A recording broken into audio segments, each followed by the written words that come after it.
여러분 안녕하십니까. 오늘은 왠지 비가 내려서인지 마음이 조금 가라앉습니다. 자, 이런 날일수록 즐거운 음악을 들으시고 힘찬 시간을 내딛기 바랍니다.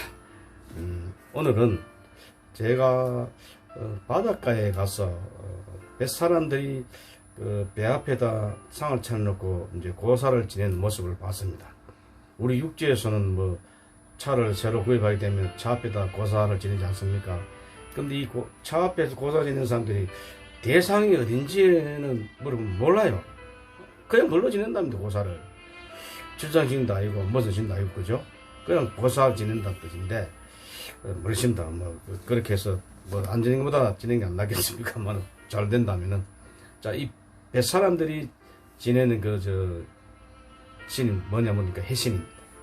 용, 물의 신, 용에게 빈단 해신이죠. 바다에 사는 해신에게 아무쪼록 무사고로 고기도 많이 잡고 해달라고 비는 해신에게 빈다고 합니다. 고사는.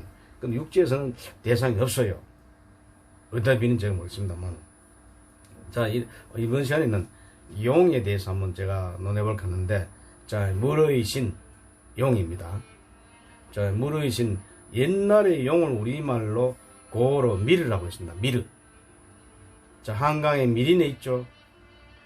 용이 사는 내란 뜻입니다. 예. 자, 우리말로 미르는 고로 용을 미르라고 했는데, 미가 우리말로 물을 고로 미라고 했습니다. 미. 이 미가 일본에 건너가서 미저가 되었습니다. 자, 이 미가 들어가는 단어가 지금도 많이 남아있는데, 제가 몇 가지만 간략하게 설명드리겠습니다. 미나리, 물에서 나는 불. 미꾸라지, 물이 묻어서 미끄럽죠. 미꾸라지. 미역, 미식가루. 자, 미식가루는 물에 씻는 가루란 뜻입니다. 근데 사람들이 그걸 잘 모르고 미숫가루라는데, 미숫가루는 틀린 말입니다. 미식가루, 물에 씻는 가루라고 해야 됩니다. 미숫가루를 하면 가루가 되지 않습니까? 자, 우리 이런 말도 참 우리가 잘못 사용하고 있는 말들 상당히 많습니다. 단어들이. 처가 하면 되는데, 처가에 가짜 집가짜 아닙니까? 처가에 갔다 하면 되는데 처갓집에 갔다. 말이 안 맞죠. 또 역전 하면 되는데 역전 앞이라 또 표현합니다.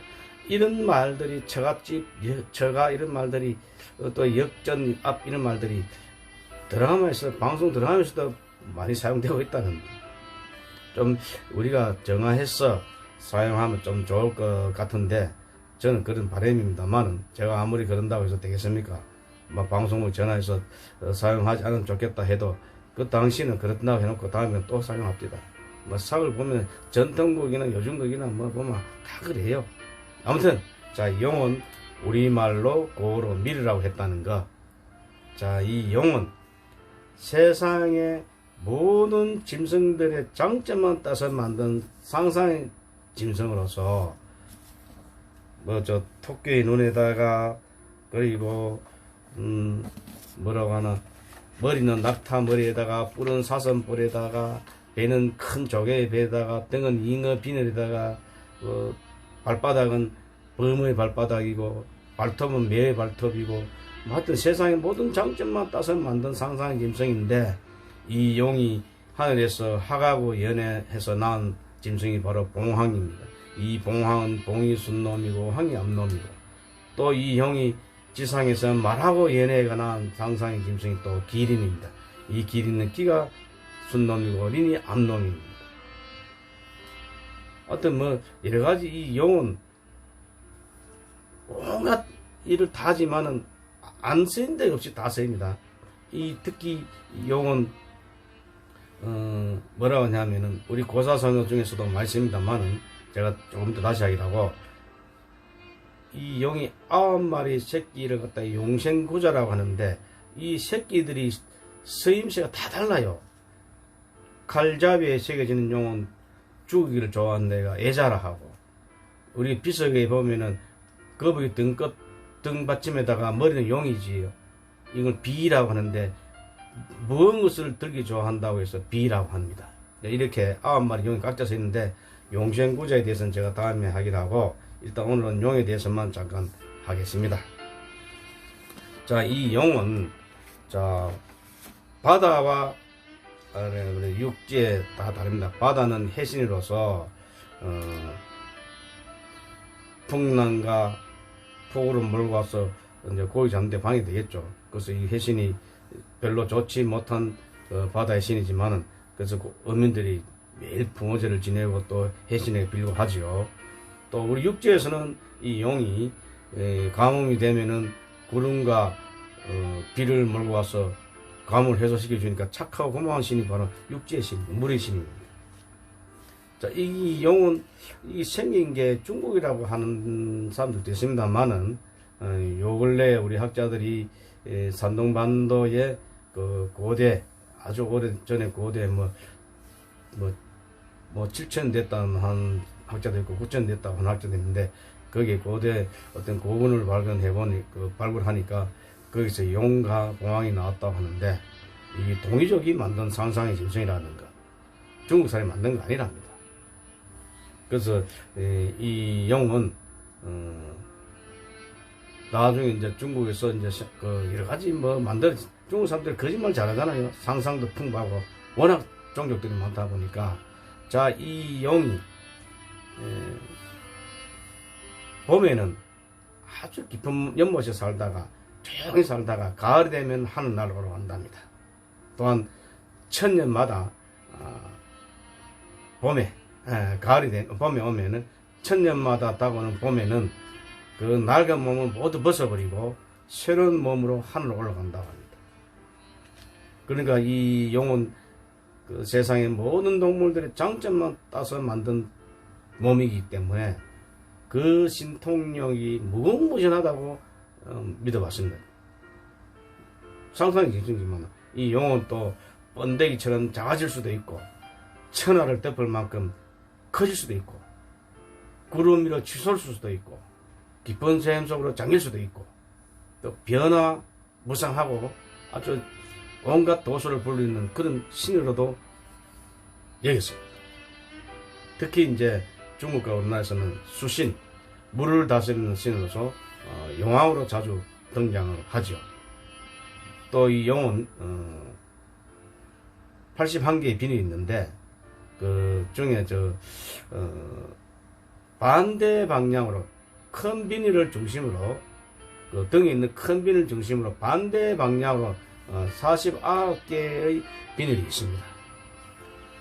그 중에 하나가 턱 튀어 올라와 있는데, 이걸 영린이라고 합니다. 이 영린은 용의 약점으로 이것을 누가 건드리면은 굉장한 고통을 느끼고 심하게 울부짖습니다. 미친 듯이 화를 내고, 이걸 건드린 자는 이 용이 물어 죽여버립니다. 그래서 이 이야기에서 나온 그 이야기가 다른 사람이 건드리지 않았으면 하는 부분을 건드려서 화가 나게 하면은 이걸 영린을 하죠. 옛날에 임금의 뜻을 건드렸다고 해서 영린을 건드렸다, 이런 표현을 하죠. 사극에서 보면은. 자, 이 영린, 용의 겨드랑이 밑에 있는 솟아와 있는 비늘을 말합니다. 자, 어쨌든 간에 이 용은 우리가 생활 속에서 있는 말로 등용문 또는 용도삼이 또는 하룡정점, 이런 말도 많이 있죠. 또 이 용은 옛날 조선시대 선비들이 서재에다 많이 걸어놓고 즐겨본 그림이 있습니다. 나도 꼭 돼야 되겠지 하는 소망을 담은 그림이 바로 잉어가 뛰어오르는 그림입니다. 그걸 등용문이라고 하거든요. 월등자. 중국 항하강에 그 용문이라는 곳이 있는데, 이 잉어가 모든 항하강에 있는 잉어들이 올라와서 그 용문을 뛰어오르기 위해서 온갖 힘을 다하지만은, 그걸 뛰어오르면은 이제 잉어가 용이 되었다고, 승천했다고 봅니다. 중국 사람들이. 그 뛰어오르지 못하고 벽에 부딪혀서 이마에 멍만 시퍼 들어가지고 하류로 떠내려 갑니다. 즉 말하자면은 이 물살이 세계로 유명한 것, 이 용문에 이 잉어가 새천물개를 거슬러 올라가게 되면 승천했다고 보는데, 바로 용으로 되어 승천했다고 봤습니다. 즉 영문으로 올랐다는 말이 바로 등용했다는 말입니다. 그래서 어려운 난간을 돌파하고 성공했다는 뜻으로 쓰인 게 바로 등용입니다. 반면 이게 반대말로 뛰어오르다가 절벽에 부딪혀가지고 바위에 부딪혀서 이마에 멍들었단 말입니다. 상제점자 이마에 떼가지고 점액이라고 합니다. 즉 과거에 합격한 사람은 등용이라고 하고 과거에 떨어진 사람, 불합격한 사람을 이마에 멍들었다 해가지고 점액이라고 합니다. 그래서 과거 시험 칠 때 보면 합격한 사람 쫙 해놓고 불합격한 사람 놓고 답안지 위에다가 돌멩이를 칵 물어놓습니다. 불합격자니까. 어떤 간에 이 용은 종류에 따라 상당히 많습니다만 황룡이 용의 사령이 가장 우두머리입니다. 흑룡, 백룡, 청룡, 정룡이 있는데 그 중에 가장 가운데 용이 황룡입니다. 중국에 바로 세상을 다스린 가장 큰 나라 가운데 있는 용이 뜻 표시해서 황제가 된 겁니다. 자, 이 황룡은 구름을 타고 다니고 세상을 다스리고 그 사령 중에 가장 우두머리라서 모든 세상을 관장한다는 용이 바로 우두머리 용이 바로 황룡입니다. 그래서 황제. 이 용에 대해서는 제가 다음 기회에 용생구제에 대해서 한 번 더 설명하겠습니다만 우리가 가장 자주 쓰는 말 중에서 용두삼이 활용정점을 많이 쓰죠. 활용정점이라는 말이 있는데 용두삼이라는 뜻은 뭐냐 하면은 용의 머리와 뱀의 꼬리라는 뜻인데 시작은 그럴싸하게 해놓고는 뒤는 완결 짓지 못하는 경우를 가리켜서 용두삼이라고 합니다. 또 활용정점은 용을 그린 뒤에 마지막에 눈동자를 찍는다는 뜻이 이제 그 활용정점이라는 말인데, 즉 말하자면 일의 그 가장 중요한 부분을 완성하여 미리 완성하여 이제 마무리해서 완성한다는 뜻의 활용정점. 일의 가장 중요한 부분을 마무리하여 완성한다는 뜻이 바로 활용정점. 활용정점은 많이 쓰지 않습니까? 그리고 망자성룡이라는 말도 많이 씁니다. 자손이 용이 되기를 바란다는 뜻. 그러니까 자식이 출중한 인물이 되어서 성공하길 바라는 뜻에서 망자성룡이라고도 합니다. 또 잠룡이 비룡제천이면 이견대니라. 잠겨있던 용이 하늘을 날게 되면 큰 인물을 보게 된다. 이런 뜻도 주역에 나온 말입니다. 또 비룡승운이라는 말이 있는데 이 비룡승운이라는 말은 용이 구름을 타고 하늘을 날듯이 자신의 재능을 마음껏 발휘한다는 뜻이 비룡승운입니다. 이런 용이 들어가는 고사성도 상당히 많은데 제가 하나 다음에 한번 설명하기로 하고, 이번 기회는 그냥 간략하게 제가 용에 대해서 갑자기 비가 오기 때문에 한번 설명해 봤습니다. 왜냐하면은 옛날에는